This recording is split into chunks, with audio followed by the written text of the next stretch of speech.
नमस्कार, मैं सूर्य सिंह स्वागत करता हूं आपका अपने एक न्यू वीडियो में। और आज हम आपको दिखाएंगे कि हम अपना एक पोल्ट्री फार्म बना रहे हैं, इसी poultry farm environment controller farm. और हम दिखाएंगे कि ये अभी अंडर कंस्ट्रक्शन है, दिखाएंगे कि क्या इसकी बारीकियां हैं, क्या इसका ग्राउंड है, एंड ग्राउंड की रियलिटी आपको दिखाएंगे, जिसमें कि हम इसमें वेंटिलेशन के लिए क्या कर रहे हैं और इसका जो वाटर सप्लाई एंड काफ़ी चीज़ें कि इसमें हम कूलिंग पैड कैसे लगाएंगे, कैसे इसका स्ट्रक्चर है, क्या इसका डायमेंशन है, हम इसको एक एक बारीकियाँ आपको ग्राउंड लेवल तक दिखाएंगे। तो आप देख सकते हैं कि अभी हम अपने फार्म में आ चुके हैं और ये जो फार्म का एरिया है वो पहले मैं आपको बताना चाहूँगा कि इस फार्म का एरिया जो है 4000 स्क्वायर फीट में है और इसका जो लंबाई है वो 100 स्क्वायर फीट और चौड़ाई जो है वो 40 स्क्वायर फीट में है। और आप देख सकते हैं कि इसका जो दिशा है, क्योंकि पोल्ट्री फार्म में लोग गलतियां क्या करते हैं कि किसी भी दिशा में पोल्ट्री फार्म अपना बना लेते हैं, लेकिन इसका दिशा जो सबसे महत्वपूर्ण होता है, जो कि वेंटिलेशन का काम करता है। हमारा जो पोल्ट्री फार्म है वो पूरब से लेकर के पश्चिम तक इसका दिशा है। ये जो आप देख सकते हैं कि ये एरिया जो है ये पूरब का है, जिधर हम एग्जॉस्ट फैन लगाएंगे, और ये जो कूलिंग पैड का एरिया है ये वेस्ट साइड यानी कि पश्चिम साइड का है, जिसमें 40 स्क्वायर फीट हमारा, क्योंकि एरिया भी ज़्यादा है तो इसको काफ़ी मजबूती बनाने के लिए हमने काफ़ी मजबूत पाइप का भी यूज़ किया है। और ये पर्लिंग भी 2 इंची में हमने पर्लिंग लगाया है, जो कि काफ़ी मजबूत एक शेड है। कि काफ़ी आंधी तूफान में आपने देखा होगा कि कई ऐसे चीप लेवल के पोल्ट्री फार्म लोग कॉस्ट कटिंग करके बना देते हैं कि पोल्ट्री फार्म गिर जाते हैं, इस तरीके का काफ़ी एक्सीडेंट आपको देखने को मिलता होगा। और एक चीज़ और है कि हमने अपने पोल्ट्री फार्म में ये क्या है कि काफ़ी ज़्यादा कॉस्ट कटिंग हमने कहीं नहीं किया है, क्योंकि पैसा इसमें लगेगा तभी पैसा मिलेगा। और एक चीज़ और ये भी है कि पोल्ट्री ये जो ईसी है इसका मेन मकसद यही होता है कि इसी इन्वायरमेंट कंट्रोलर की फार्म को हम अपने एक ठंडा एक अनुकूल वातावरण में रख सके, ताकि जो इसका बर्ड का ग्रोथ होता है वो एक अच्छा हो, मतलब कि हर चीज़ों पे ये नॉर्मल फार्म के मुकाबले एक अच्छा हो। तो इसमें क्या है कि कई लोग क्या करते हैं कि कॉस्ट कटिंग के लिए, कॉस्ट कटिंग में क्या करते हैं कि ये जो सीमेंटेड सीट है इसकी जगह पे लोहे के या स्टील के जो भी सीट्स आते हैं उस कॉस्ट कटिंग के लिए इसको लोग लगा देते हैं, जो कि ठंडियों में तो ठीक है, कोई बहुत दिक्कतें नहीं होती, लेकिन सबसे दिक्कत जो गर्मियों में होते हैं देखने को मिलता है कि वो काफ़ी गर्म हो जाता है और इंसुलेशन सीट भी उसमें काफ़ी दिक्कतें होती हैं। तो हमने क्या किया है कि आप देख सकते हैं कि ये जो है हमारा जो सीट है ये सीमेंटेड सीट लगा है, और इसके जो बीच में आप गैप देख सकते हैं कि ये, क्योंकि इसके नीचे क्या होगा ना कि एक इंसुलेशन सीट लगेगा, और इंसुलेशन सीट में पानी की एक बूंद भी नहीं आनी चाहिए, क्योंकि वो काफ़ी दिक्कत कर सकती है। तो इसके बीच में ये जो गैप है ये एक सीट आएगी प्लास्टिक की, जिसको हम लगा देंगे तो एक पूरी तरीके से पैक हो जाएगी, और इसके नीचे एक इंसुलेशन सीट पूरी लगेगी, जिससे ये पूरा पैक हो जाएगा। और आप आइए हमारे साथ।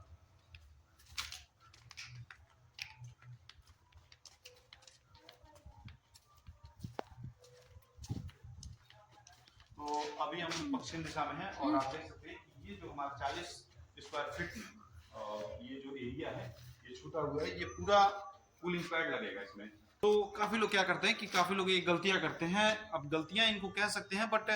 एक ओवर कॉन्फिडेंस में कि लाइट का समस्या नहीं, अगर आपके पास लाइट का समस्या नहीं है तो फिर आप क्या कर सकते हैं कि आप इसको पूरी तरीके से पैक कर सकते हैं, जो कि इसी में कंपलसरी होता है कि आपको कहीं से भी हवा पास नहीं होना चाहिए, क्योंकि ये अगर आपका हवा कहीं से पास होता है तो ये जो आपका कूलिंग पैड है और ये जो एग्जॉस्ट है ये सही से काम नहीं करेगा। तो हमने क्या किया है कि हमारे वहाँ लाइट का समस्या होता है, कभी कभी इमरजेंसी में कभी पावर कट हो जाए या कभी आंधी तूफान में लाइट की समस्या आ जाए, तो ये काफ़ी मुश्किल हो जाएगी कि काफ़ी फाइनेंशियल लॉस हो जाएगा कंपनी को या आपको, भले आप कंपनी से कर रहे हैं। तो ये चीज़ें पहले से आपको सोचनी चाहिए कि हाँ फ्यूचर के बारे में कि क्या हो सकता है क्या नहीं हो सकता है। तो अभी देखिए हमने क्या किया उसके लिए एक 6x4 का, आप ये देख सकते हैं कि 6x4 का एक विंडो दे दिया है, एक पिलर के बीच में आप देख सकते हैं कि ऐसे ऐसे हमने कई विंडो दिए चारों तरफ, देखिए आप। तो ये क्या है कि इमरजेंसी में कभी बाई चांस क्या हो कि लाइट कट जाए या कभी कुछ हो जाए, हम तो ये क्या है कि एक इमरजेंसी काम करेगा, हम इसके कर्टन जो भी इसमें लगेंगे हम इसको उठा देंगे तो ये अच्छे से कुछ टाइम के लिए वेंटिलेशन का काम कर सकता है। तो अभी आप देख रहे हैं कि ये जो कूलिंग पैड का एरिया है, ये जो 40 फीट का जो एरिया है, इसमें कूलिंग पैड लगेगा। तो इसमें क्या है कि मैं आपको अभी तो पूरा इसमें बारीकी से नहीं दिखा सकता क्योंकि अभी ये अंडर कंस्ट्रक्शन है, लेकिन जैसे जैसे ये इसमें इक्विपमेंट लगने शुरू होंगे, मैं हर एक वीडियो का एक एक पार्ट आपको डालूंगा। और अगर आपने चैनल को सब्सक्राइब नहीं किया तो चैनल को सब्सक्राइब भी करिए। और आइए, तो मैं अभी आपको एक अंदाजन एक बता देता हूँ कि कैसे होगा कि इसमें कूलिंग पैड लगेगा और क्या है कि इसमें एक पाइप लगेगा, पाइप जिसमें कि ऊपर से एक मोटर लगेगा जिसमें ऊपर से पानी गिरेगा जो कि कूलिंग पैड को गीला करेगा और उधर एग्जॉस्ट। ये सबको आपने कई यूट्यूब वीडियो देखे होंगे जिसमें इसी के बारे में बताया गया है। और ये उसका एक ड्रेनेज सिस्टम है जिसमें पानी फिर से सर्कुलेट करेगी कि पानी फिर ऊपर जाएगा, फिर इसी गड्ढे में आएगा। अभी ये इसको सफाई करवानी है इसकी। आपने एक बात जरूर नोटिस किया होगा कि हमने ये बाहर से प्लास्टर किया है लेकिन अंदर से अभी तक हमने प्लास्टर नहीं किया है। तो उसका भी एक रीजन है कि क्या है कि बाहर से जब भी इसकी दीवार की चुनाई होती है तो इसमें कहीं कहीं गैप होते हैं जो कि हवा को आसानी से पास करते रहते हैं। तो बाहर से प्लास्टर कर देने से ये हवा अच्छे से रोक सकता है। और क्या है, एक रीजन ये भी है कि जब हम इस पर तिरपाल लगाएंगे और जब इसको पूरी ढकी जाएगी अच्छे से, तो क्या है कि अगर ये बाहर से जैसे प्लास्टर नहीं रहेगा, एक साइज का रहेगा, तो ये ट्रिपाल जो होता है वो कहीं ऊपर नीचे ऐसे होगा तो अच्छे से इसका जो पैकिंग होता है वो पैकिंग नहीं हो पाएगा। जो ये जो एग्जॉस्ट चलेगा तो हवा जो बाहर से होती है, बाहर की हवा वो पास होगी। तो जो मैंने पहले भी वीडियो में बताया कि कूलिंग पैड अच्छे से तब काम नहीं करेगा। तो इसीलिए हमने बाहर से प्लास्टर करवा दिया है कि जो ट्रिपाल होता है वो अच्छे से चिपक जाए इसमें, और ये जो है एक अच्छे से एक वैक्यूम बना ले कि हवा को पास ना होने दे। अभी हम अपने फार्म के फ्रंट साइड पे आ गए हैं जो कि ईस्ट साइड है, पूरब का दिशा है। तो अभी आप देख सकते हैं कि ये जो हमारा पूरब का दिशा है इसमें 3 एग्जॉस्ट फैन लगेंगे, जिसका साइज आप ये 5x5 का साइज है। एग्जॉस्ट फैन के लिए हमने 3 गैप छोड़े जो कि 3 एग्जॉस्ट फैन लगेंगे।